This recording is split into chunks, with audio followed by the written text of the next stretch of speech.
Wednesday weekly live stream, voice, music, marketing, and mindset, where we talk about all the things independent artists need to survive and thrive. How is your week going so far? As you're coming on the live today, give me a shout out in the comments where you're tuning in from, what neck of the woods, as we used to say, or what part of the world you're tuning in from. I love to see how global we are. Thank you so much for joining me today. The topic today is 5 vocal techniques to decrease strain and get more sound. Who doesn't want that, right?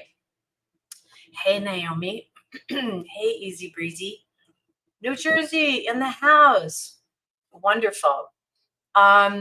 So a quick announcement before I dive into the topic. And as always, keep in mind that the topic that I go live with every week is the blog.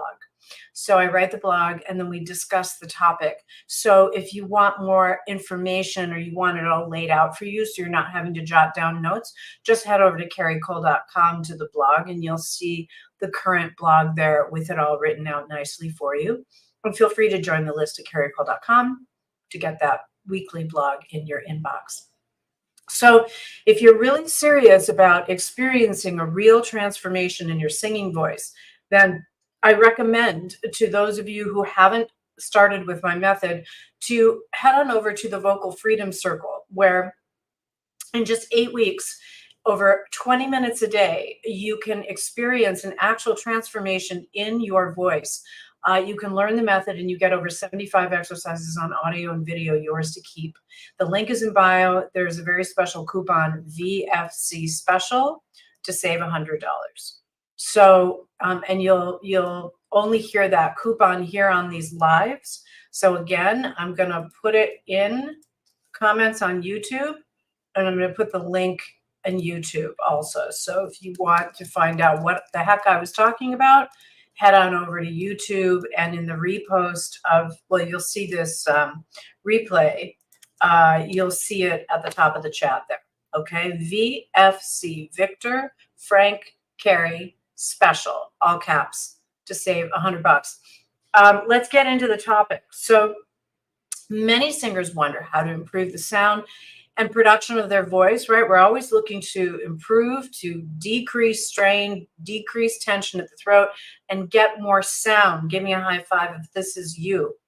And, you know, sometimes from teaching voice in New York City now for over 38 years, being one of the top coaches here in the city, and I really specialize in pop singing, but my pedagogy is based in operatic singing. So we don't use the sound of opera, but in the technique of singing. And there's a difference between technique and coaching. It all gets lumped under coaching, but there's a difference in a technique teacher and a coach who's helping you with the interpretation of the song. And while they are combined, very often, you know, the coach that's coaching you on the song, they might just do a quick warm up with you, but they're not really trained in vocal biomechanics and in the pedagogy of how the voice functions, which I am, and which my Cole method will help actually go in and fix all the things that it'll fill in all of the missing pieces. So whatever technique you've been doing or using, or if you're training with your teacher, you can still train with this technique. It will work alongside any other technique. It will only improve it because it's very mechanical. So you just practice it for 20 minutes a day. We have it super organized for you. And it will completely enhance any other technique that you're working on because of the physical biomechanical nature. So I'm going to walk through these 5 techniques. I won't be able to get to all of them, but I'm going to give them to you in a bullet list right now. And I'll also bullet it on the replay over on YouTube. So you can just hop over to that specific topic. So the first is, number 1 is build vocal strength. Number 2 is decrease vocal strain. Number 3 is use alignment to actually reduce strain and improve tone and timbre. Strip away. 4 is strip away the compensatory and accessory muscles that interfere and cause strain. And 5 is to open the throat before singing. And there's some really cool, quick techniques to do to really get that inside your instrument so it's doing it naturally. So let me dive into, I'll probably be able to get to the first three today, and then you can head over to the blog to read about more. So the first thing is to build vocal strength. So when your voice is weak, you will fall back on your throat muscles and sing from the throat, increasing vocal strain and increasing, burning out quickly. So the first step is really to build that strength. And the untrained core voice is always weak in the foundation, always. And even if you've trained, but you've never done this kind of a biomechanical technique, there's so much waiting for you. There's so much room for growth, because until we actually target the core muscles and strip away the compensatory and accessory muscles from over functioning, and we get the core muscles functioning more correctly, it immediately improves sound. It immediately improves strength. But if we're always working with we're always tightening the jaw when we sing, which is an accessory muscle, or we're over tightening the tongue, or the tongue is too short, or the laryngeal muscles are too high, or the neck muscles are too tight. All of these things impede or keep us from getting to the core of the instrument and developing strength, right? So if you want to get started, start with the Singer's Gift warm-ups, and then come and learn the vocal master, the masters, which is really the voice building piece of the technique that really develops the overtone series and the foundation of the core strength of the voice. So let's just do a quick movement. This is actually kind of combining the freeing the voice from the compensatory muscles to get to the core muscles. So I thought I would do that. What I want you to do is to hold your jaw open. So really put your between the thumb and the forefinger on your chin. So don't hold like this. Really, it's like a vice grip, like you're gripping your jaw. Close your mouth, let the jaw fall open. Pull it a little bit more. Okay. And it's usually about a 2-finger distance. Everyone's fingers are different size. Everyone's mouth is a different size, but it's approximately 2 fingers standing on top of each other distance. So we don't want too far because that creates strain. So the best way to gauge it for yourself is just holding the jaw and letting the mouth fall open. Where does it naturally open to? And then pull a little bit more. Okay? And then let the tongue rest on the inside of the lower lip. Like it has Velcro on the tip and Velcro on the inside of the lower lip. So your bottom teeth are not showing. Okay? And hold that position and say, ka. And notice how the back of my tongue goes up. I'll tip my head back so you can see.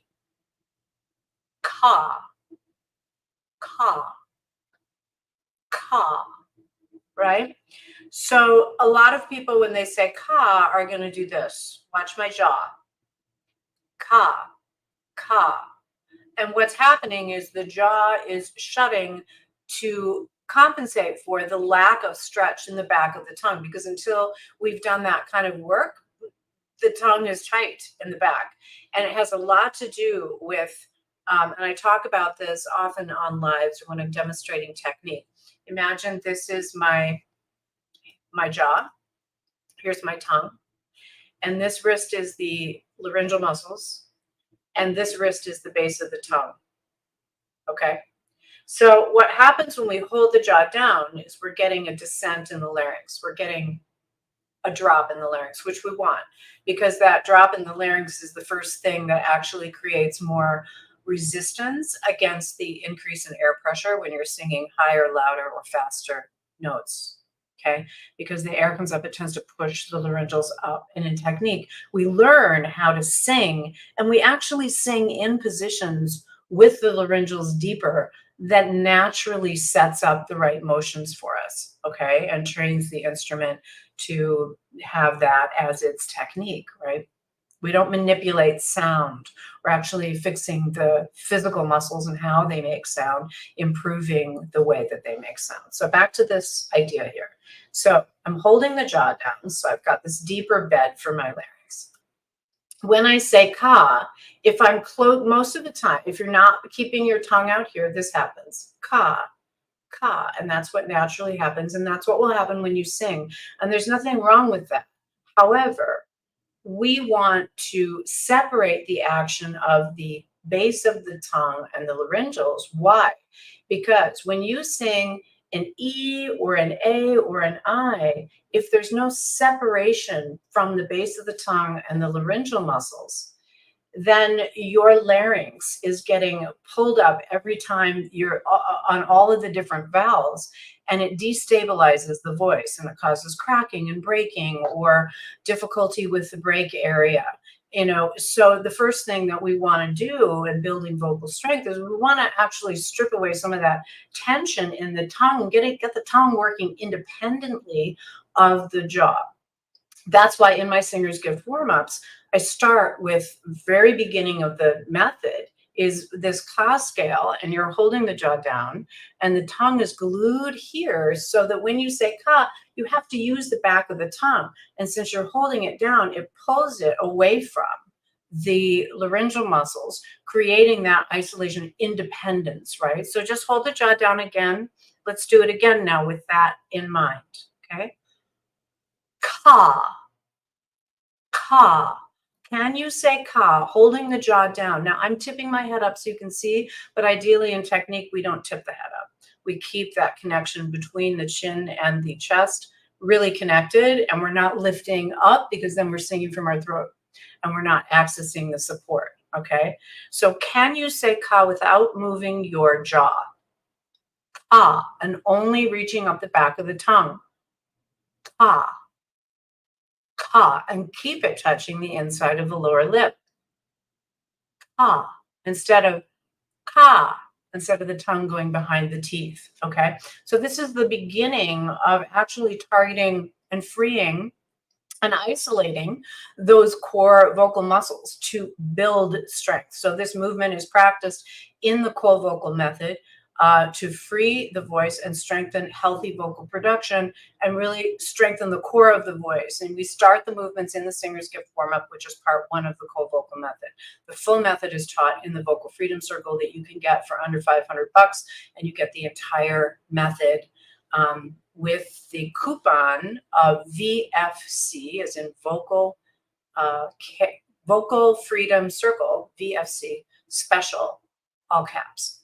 And I recommend that you get started with this because no matter where you are in your journey or no matter what other techniques you're working on or you're working on with your coach, this will only enhance and improve. It's like going to an Olympic coach as an athlete.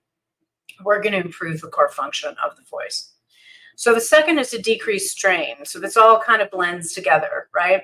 So tension in the vocal instrument and surrounding muscles will cause issues with strong, healthy vocal production, and they will cause constriction in the muscles surrounding your instrument and in your voice. And then that translates to more strain and more tension, more tightness, right? And singing from the throat, right?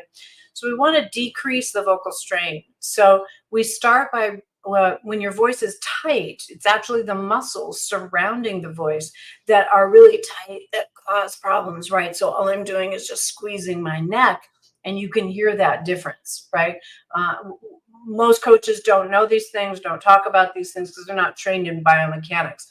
Sometimes you'll find that in some opera teachers, they'll talk about some of these things, but not enough people talk about the level of tension in the muscles surrounding the voice.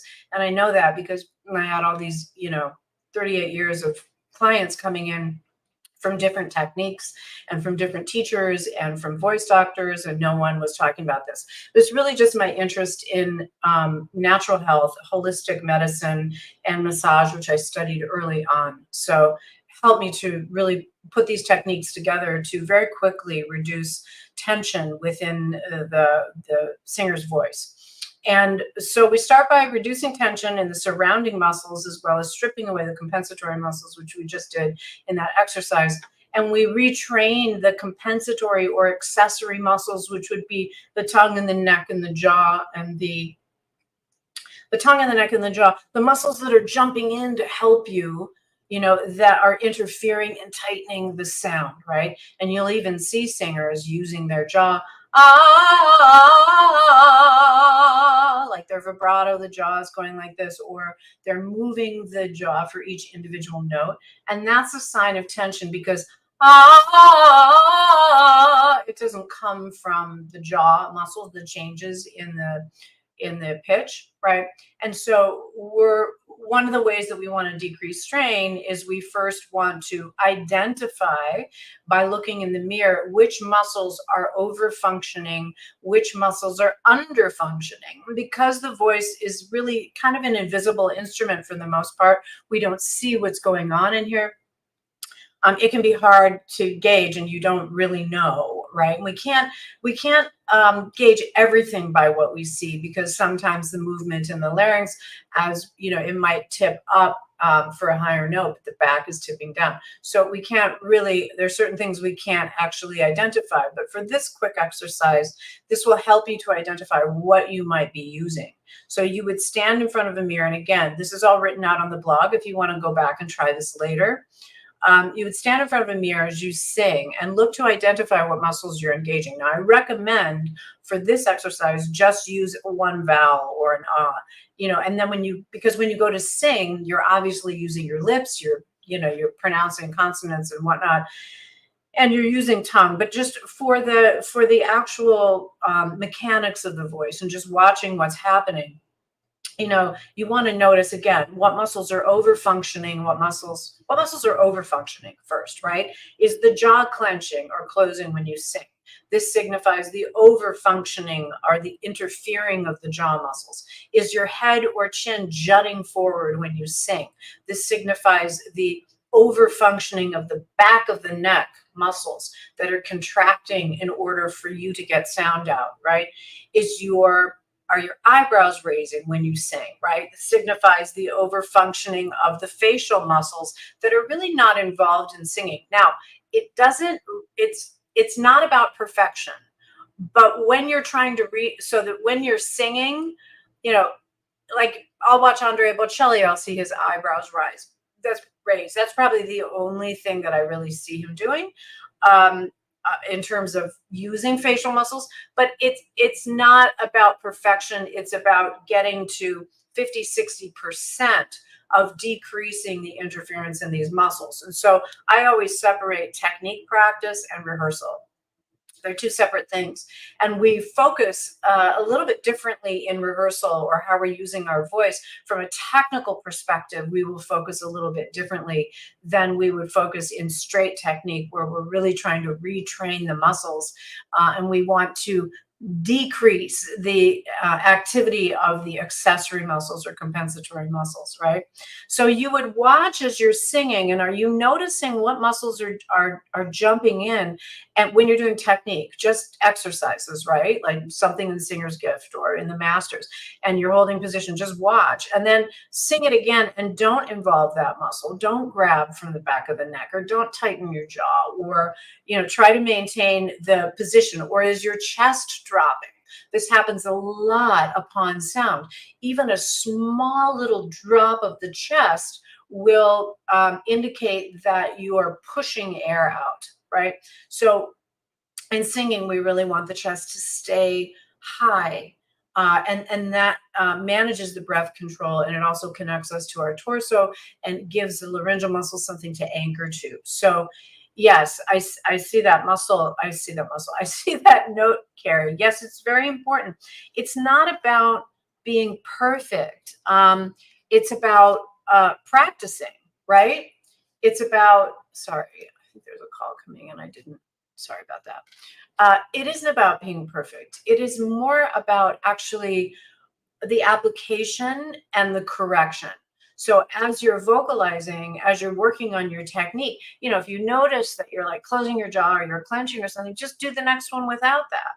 And that's why looking in the mirror can be very helpful, because otherwise you don't realize what it is you're doing or what you're engaging. Number 3 is to use alignment to reduce strain. So next up is we really want to use posture. And I just talked about that, about how important in reducing vocal strain in particular. All right. So uh, most people have a little bit of a forward head and a dropped chest. Most people are a little bit like this.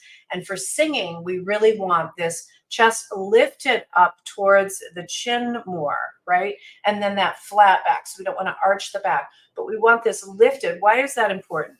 Does anybody know? I talk about it quite a bit, but it's not necessarily intuitive. Like, I don't know if I hadn't learned that, if I would have put that together, and I'm a fairly intuitive person. Does anybody know why? So, because the laryngeal muscles, right? So, we talked about earlier on how when you sing, the muscles get pushed upwards because of the air pressure, especially if you're belting or you're singing, big notes or high notes or fast notes or loud notes. The louder, the faster, the higher, more potential for strain, unless you're, singing really light in head voice. But even so, singing in head voice, the tendency, and I worked with this with a lot of opera singers, helping them correct their biomechanical aspects of their technique, because they only sang in head voice, their larynxes are a little bit high, right? So it's like a no to sing down into chest voice. But in a really good opera singer, there's a balanced voice that has the chest and head resonance throughout the voice. So the answer to that was, when the chest is raised, okay? And yes, it does have something to do with the diaphragm, for sure. Diaphragm is able to move down more easily because when the chest is dropped, it kind of puts pressure on the diaphragm, which in the front would be here, same point in the back, and it makes it harder for the diaphragm to go down. So when the chest is lifted, it's easier for the diaphragm to go down, easier for you to pull air into the lung. But it also very much helps with what I was just talking about how the laryngeal muscles get pushed up. When the chest is high, the pectoral muscles are more available then to help the laryngeals anchor. So the pectoral muscles are the first muscles that actually anchor the laryngeals. So how a lot of singing teachers talk about how important it is to, breathe down into the diaphragm, to use the belly, even squeeze the butt, right, to for a little bit more strength. Well, it really has to do with the chest. So when the chest stays forward, the diaphragm's able to move down, you're able to get more air into the lung, and then air stays in the lung, because as you sing, instead of dropping the chest, you instantly have more tone because you are keeping the chest forward. So alignment really, and using pressure on the sternum. I always have this red spot here, so I'm always pressing. And then over time, you don't have to press as much because the body learns the position and goes into the position, right? So that goes back to that, practice, not perfect. Like, don't try to be perfect, just practice the movements. So as you're singing and you notice, first you might notice your jaw clenching. Okay, do it again without clenching the jaw. Now do it again. Then you might notice, oh, my chest is dropping. Okay, do the phrase again without dropping the chest. So you practice these motions. And by going into the correction, that's all you need to do, because that's correcting. That's making the correction internally in your body, which then when you go to sing, your body will naturally start lining up like that, if that makes sense. I didn't get to the others, but the others are over on the blog. Stripping away the compensatory accessory muscles, I get deeper into that, and then some techniques to open the throat before singing. So head on over to the blog for the full list and details written out, and I will also put it on YouTube. I'll make some chapters so you can pop to these specific techniques. So questions? Any questions from you guys? Use me for this time that I'm here with you. Any questions about voice? So good to see everybody. Remember the stream over on YouTube. It's always recorded on YouTube. We're not really posting it much on IG after the live, but it's live streamed on YouTube. So it's always documented over there if you miss the beginning and you want to go back and see from the top. And a reminder, if you really want to implement all of these topics that I'm talking about today and all of these techniques, they're all implemented inside the Cole Vocal Method. And you start the Cole Vocal Method with the Singer's Gift Vocal Warm-Ups. That's where we start the method.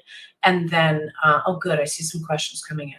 And then to learn the full method, you would get it in the Vocal Freedom Circle, which is newly revised. It's an 8-week program now. It's an evergreen, so you can go through it at your own pace, and you have over 75 exercises to take away with you, yours to keep. Okay, let me get to some questions. So Red Salvation says, hi Red, any other tips to brighten sound and focus in the mask? Yeah, I'm not a fan of focusing in the mask, as you might remember, because when you're singing more correctly and aligned more correctly, it rings here. So think of the head like a bell, right? So the tighter that you are, the bell is muted, it won't ring. So when the head is back over the body and the chest is forward, you ring, right? Ah, right? It will ring because I'm not dropping my chest. So I would apply the chest press more, Red, and see if you notice more sound and more ring, right? This is probably the tension and the contraction in the cervical spine and all of those things, because I know there's issues there. And then always think of the sound straight up. It's really here in this soft palate area. Ah, and it's ringing there, okay? There was another question over here. Why do I seem to be in good voice on some days and not on others? That's a good question, Naomi, because you know what I have to do, guys? Oh, my phone is going to run out. Let's see. I think I can make it. If I run out, I'm over on YouTube. Why do I seem to be a good voice on some days and not on others? Because the voice is an instrument inside your body. It's like being an athlete. So athletes, every day that they go to do their drills, their voices or their body is a little bit different, depending on the level of rest, the level of toxins in the body, the amount of sleep you got, and how hydrated you are or not hydrated. So it has a little bit more to do with the physical things of sleep and hydration and nutrition and energy, right? As you train more, but that's one of the reasons why singers train, because as you train more, you have more consistency. So we train, here's a little tweetable. We train so that on our worst day, we sound great. And that's what technique will bring to you. That's what biomechanical, this kind of technique will bring. Okay, the ka sound. Can you sing a line where you use the lifted tongue technique and one without it, with the word can't, for example?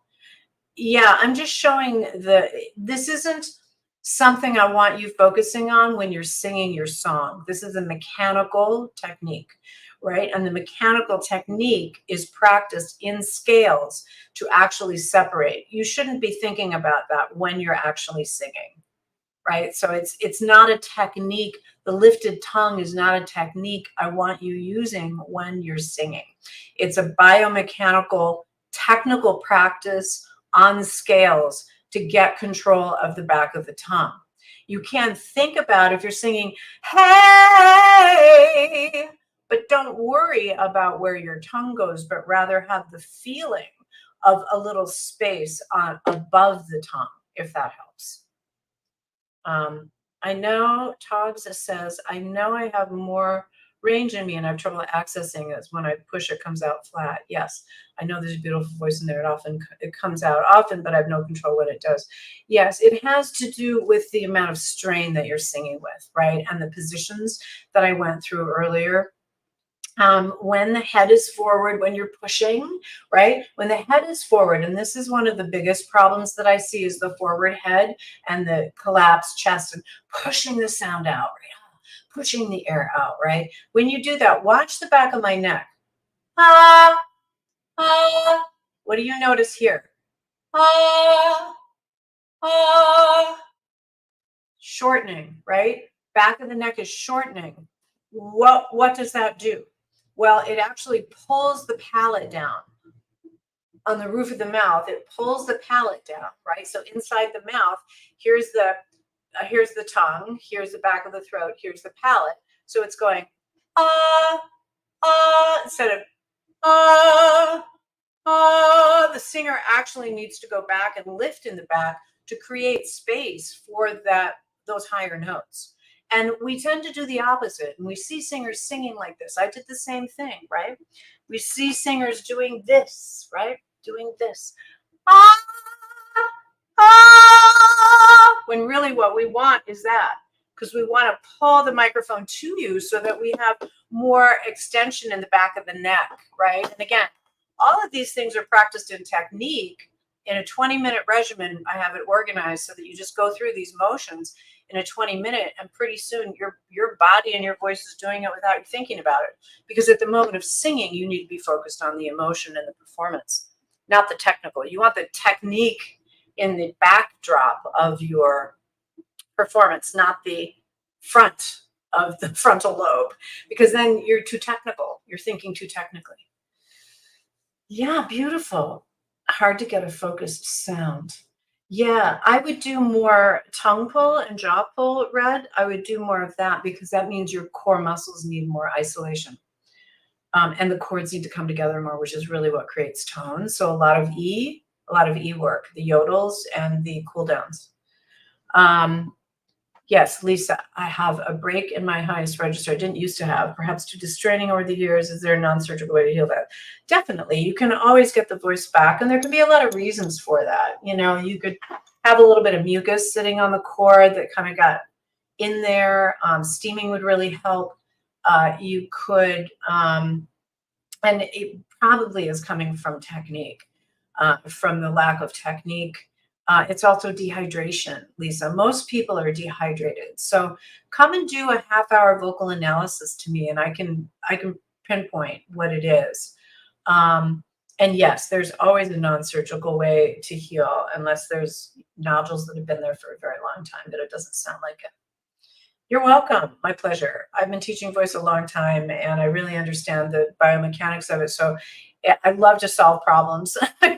It's because I have the knowledge and the information to be able to do it. So you're welcome.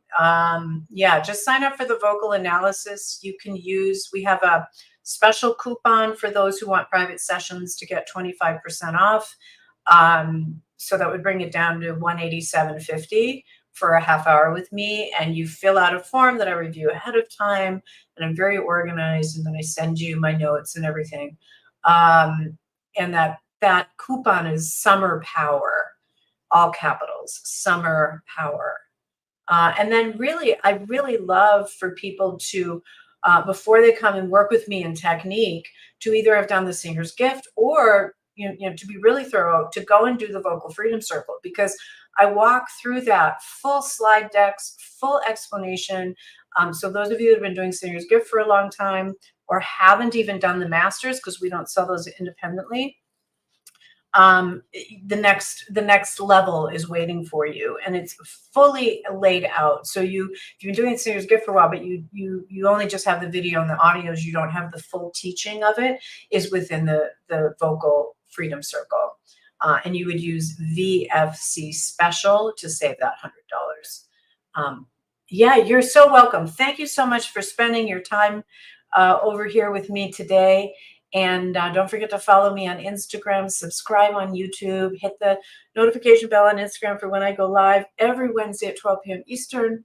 And join our list and go to our events page. We have a lot coming up. We have a voice challenge coming up at the end of June that we'll be announcing soon. So really excited. It's a 4-day free workshop, and you can come and actually experience 4 one-hour sessions with me to really walk through some of these techniques and experience a shift in your voice. So I will see you guys next week. Thanks again for being with me.